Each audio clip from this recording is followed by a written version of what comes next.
কক্সবাজারের চন্দ্রিমা বহুমুখী সমবায় সমিতিকে ঘিরে উঠেছে প্রতারণার অভিযোগ।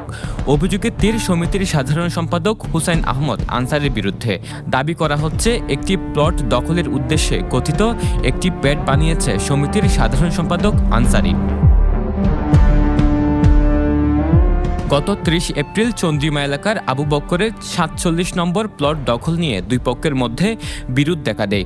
এ সময় ভুক্তভোগী আবু বক্কর সিদ্দিকীর বিরুদ্ধে কার্যকরী কমিটির সিদ্ধান্ত হিসেবে একটি লিখিত প্যাড উপস্থাপন করা হয়। সেখানে সাধারণ সম্পাদক হুসাইন আহমদ আনসারের স্বাক্ষরের পাশাপাশি সহসভাপতি বিশ্বজিৎ বড়ুয়া সহ কয়েকজন সদস্যের নাম উল্লেখ ছিল। তবে প্যাডে নাম থাকা কয়েকজন সদস্যই দাবি করছেন এমন কোনো সিদ্ধান্ত বা প্যাড সম্পর্কে তারা কিছুই জানেন না।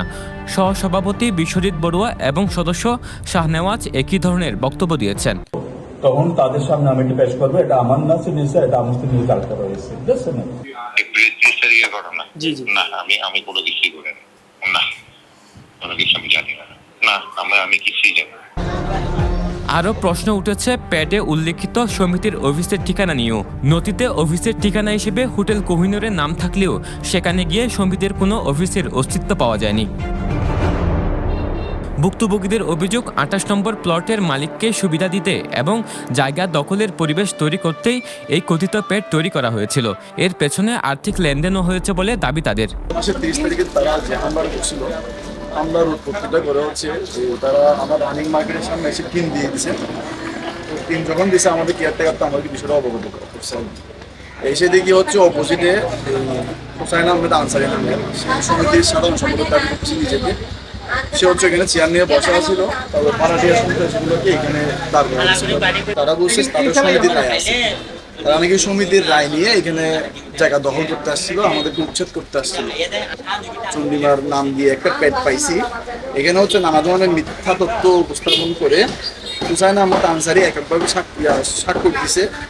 তারপরে হচ্ছে এখানে স্বাক্ষরিতের মধ্যে হচ্ছে বেশ কয়েকজনের নাম দেখা গেছে। এখানে হচ্ছে আমরা আইনানুগ ব্যবস্থা নিচ্ছি হুসাইন আহমদ আনসারির বিরুদ্ধে। সে যে জালিয়াতি করছে আনসারি, সে হচ্ছে টাকার বিনিময়ে বায়াস্ট হয়েছে, আমরা যতটুকু ধারণা করতেছি। কার কাছ থেকে ওই যে এই ডক্টর ওসমান, এখানে হচ্ছে কয়েক ধরনের দালাল চক্র একসাথে তারা হচ্ছে আমাদের এই মার্কেটটা দখল করার চেষ্টা করতেছে। এখানে হচ্ছে বিভিন্ন স্তরের লোক এখানে আছে, এখানে জায়গার দালাল আছে, তারপরে সন্ত্রাসী বাহিনীর লিডার নুরুল ইসলাম আছে, তারপরে হচ্ছে পুলিশ প্রশাসন ট্যাকেল দেওয়ার জন্য ডাক্তার তার সিভিল সার্জনের সাইনবোর্ডটা ব্যবহার করতেছে।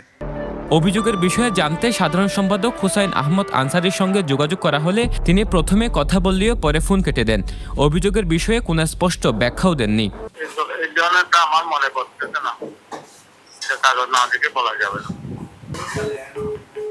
চন্দ্রিমা এলাকার সমাজ কমিটির সাধারণ সম্পাদক মুরাদ বলেন, ১৬ বছর ধরে আবু বক্করের ভূদখলীয় জায়গা জোরপূর্বক দখলে নিতে চেয়েছিল নুরুল ইসলাম।